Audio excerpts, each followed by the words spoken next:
Ladies and gentlemen, Tony Fontana here with you for BCW Classix, and we are at Final Conflict. And this is Lucky O'Day coming to ringside. BCW Classix are going to bring you some of the best moments in BCW here over the next couple of weeks. So stay tuned for more. Right now, what an event we have. Not the ambulance. Look, all we have was some business to take care of here. Good for you. It appears that our illustrious commissioner has not been around for a while. It appears that she's been lax in her duties. Well, I went behind some people's backs and did a little of my own homework to take care of what I like to call business. It appears I have here the rules and regulations for the commissionership of BCW. A rather short list of rules, but apparently researched it. Any wrestler in BCW cannot hold the commissionership. So, I put it like this. Evangeline, if you want to retain the commissionership, you'll have to divorce Grimm. She'll have to divorce Grimm. That's not a bad idea, but I don't think she's going to do it. And turn over the commissionership of BCW to yours truly, Lucky O'Day. Now, I'm asking you, nicely, like the gentleman that I am, to come out here and answer me one way. Lucky O'Day, from the moment he got into the Federation, had basically targeted becoming the commissioner of this Federation, and he did find a stipulation that said you could not be a relative related in any way to a wrestler. Evangeline obviously married to Grimm. First of all, I don't answer to you. I am the commissioner right now. Presently, yes. Let me see that. No. Let me see that. Oh, this? Yes. The papers. Well, I'm not going to take your word over it. Read it and weep, sweetheart. I'm going to have my lawyers take a look. One way or another, it's gonna cost you. Everything's hunky-dory until some sadistic bald bastard comes along with a question you can't answer. You come with breath mints? Because I come with a lot of smell your things. breath from here. I come with a lot of things, sweetheart. Most of the time, it's lumber. Well, Lucky O'Day has kind of painted Evangeline into a corner here. If she wants to retain the You commissionership, want your lawyers to look over it? she would obviously have to divorce her husband, as he's a professional wrestler in this federation. You better have an answer. But mind you, once again, either way, it's gonna cost you. Now, away with you. I'll see you next week. We've still got business to take care of. Because BCW is all about wrestling, but you wouldn't know that because you haven't been around for how freaking long. You got a big mouth. Bigger than most know. Right now, I'd like to introduce all of you, not that you're worthy of it, to BCW's latest acquisition. My latest acquisition. Mr. Vincent Crow! Ladies and gentlemen, this was the BCW debut of the bodyguard, if you will, for Lucky O'Day, Vincent Crow. And speaking of introductions, I'm going to introduce my broadcast partner here in a moment, Ed Slimstone. Ed, do you remember this match? Ed, do you remember that you're actually on this show? Yes, I do remember this match vaguely. The total introduction of Vincent Crow here in BCW at this particular time. Now his opponent, ladies and gentlemen, Send out the you'll be meat. seeing in a moment.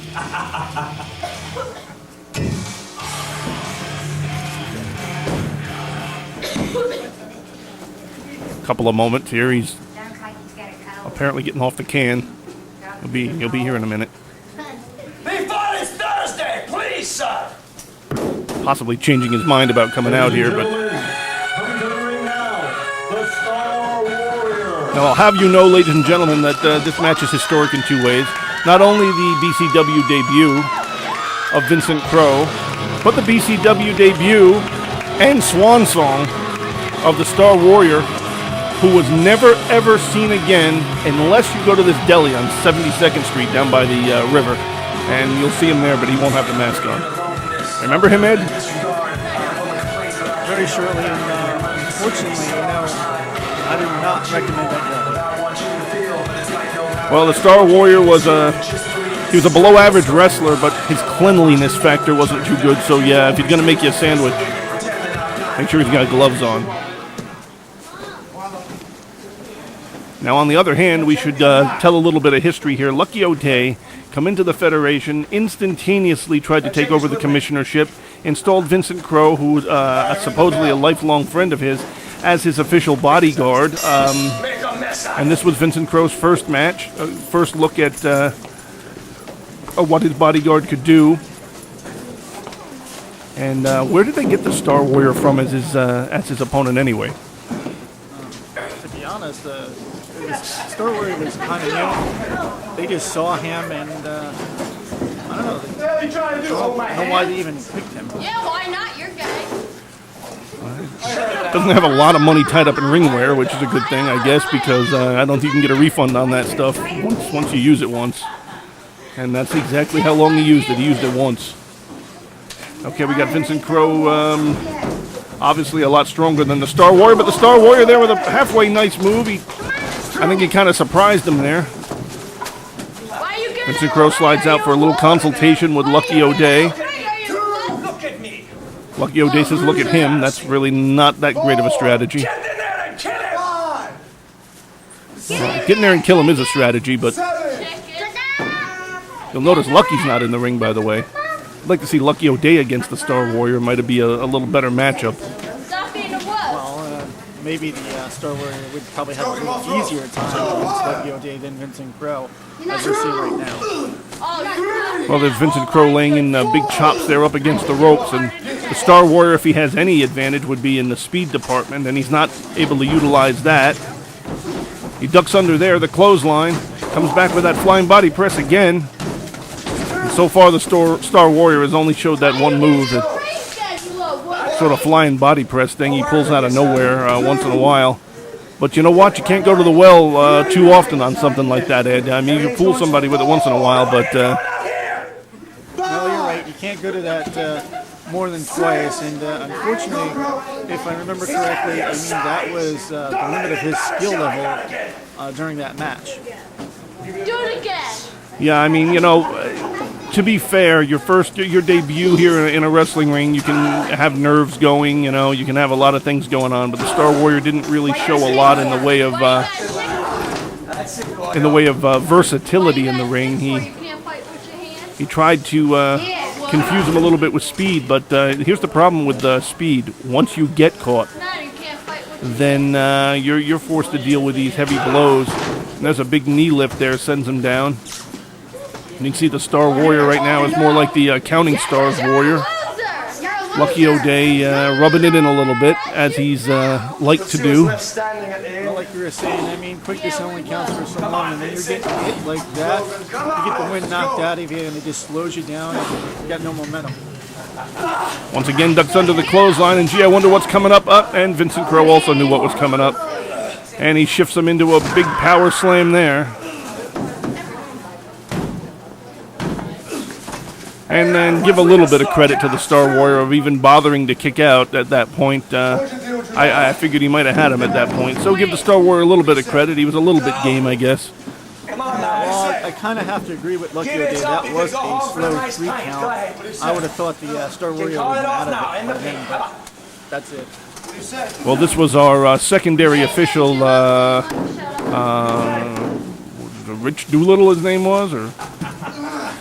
Don't remember what his name was. He was a little slow anyway, but right now Vincent Crow applying the pressure there, and Doolittle looking on.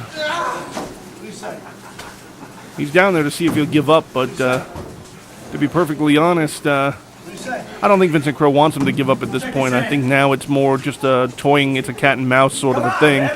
Might have surprised him earlier with a couple of those moves, and now he's going to make him pay for it. Well, you know, the Vincent Crow we know, of course, always did that. I mean, and I'm surprised the Star Warrior's got even the strength to get up after the beating he's been taking from Vincent Crow. Oh, he's flailing around there on the ring like he's a fish out of water. And Vincent Crow staying on him at this point. Silence from the peanut gallery. There's a big boot to the rib cage. And Lucky O'Day a little bit close to the ring, and you know how this game works. You get him close enough to Lucky O'Day, and Lucky is going to get involved, physically involved.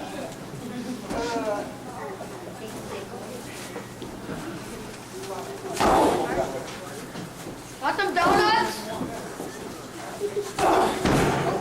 Three big punches, and down goes the Star Warrior. And there's a big boot right into the throat there. The referee's going to have to break that up. Referee breaks it up, and as you can see from the far corner of the screen, there you go. Lucky O'Day getting physically involved, and this is just strategy on their part. Well, yeah, this way they can take apart a man without Vincent Crow getting injured or anything. They cheat! They cheat! Now there's a fan calling him a cheater. And oh, that's a nice move by the Star Warrior. That surprised even me. Well, it's the first good move he's had in a while since he was jumping into Vincent Crow's arm. Well, he let the momentum, he let Vincent Crow's own strength sort of work against him there, and had the momentum. But he doesn't know what to do after he has him down. He's got him in the headlock. This headlock is not going to do much damage. Now there's some big shoulder blocks, and those can take their toll. Those can knock the wind out of you, especially if you're a bigger guy, you've been in the ring a long time. Oh, and he runs directly into the boot to the jaw. And now a huge short arm clothesline. And once again, speed is only good when you're moving. It's not good when you're laying on the mat counting the ring lights. You can't have a big guy like Vincent Crow and then a medium-sized guy like Star Warrior not know. And there is the finisher. And this was the first time we saw the finisher, the first of many times we've seen that finisher. And there's the 3 count. And ladies and gentlemen, that is the debut of Vincent Crow here on Bizarre Championship Wrestling, and the exit of the Star Warrior, who was never, ever, ever seen in a wrestling ring again. And there's Lucky O'Day taking in some more shots. Thinking about hitting him with a stick, and he does. I think maybe that stick shot is what sent him to the bakery or the deli. What do you think? Among other things, I hope he got a good return on that outfit that he wore, because, you know, like you said, it was the first and only time he really wore it. As you can see now, little intimidation of the referee never hurt. Oh, he's threatening to give him the finisher there. Lucky O'Day thinks better of that. No sense of having the decision reversed, and that's likely what would have happened. Still shoves him down, which is ludicrous. And at this point, Lucky O'Day, not the commissioner here in Bizarre Championship Wrestling, but trying to gain control of the commissionership. And I think you could all see where that's heading if he was able to accomplish it.